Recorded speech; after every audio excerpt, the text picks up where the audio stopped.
Mechi hii dhidi ya Stade Malien ambayo ndio itakuwa mechi ya mwisho hatua ya makundi ya ligi ya mabingwa Afrika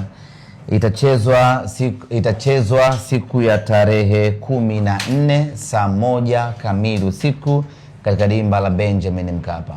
Tumezoea mechi zetu za ligi ya mabingwa Afrika mara nyingi ama mara zote huwa tunacheza majira ya saa 10, lakini mechi hii itapigwa saa 1 kamili usiku, ikiwa ni sheria ya CAF kwamba mechi zote za kundi husika zinapaswa kuchezwa muda mmoja.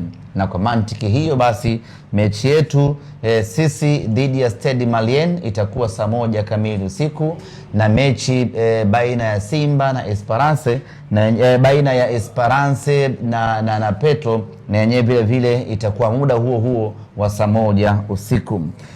Maandalizi ya mchezo huu tayari yameanza mara baada ya kumaliza mchezo dhidi ya KMC.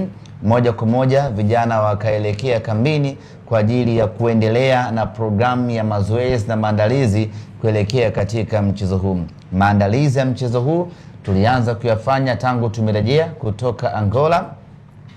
Tukaingia kambini tukiwa tunafanya maandalizi ya Double Impact. Tunafanya maandalizi ya kujiandaa na KMC, tukafanya na maandalizi vile vile ya kujiandaa na mechi hii dhidi ya Stade Malien.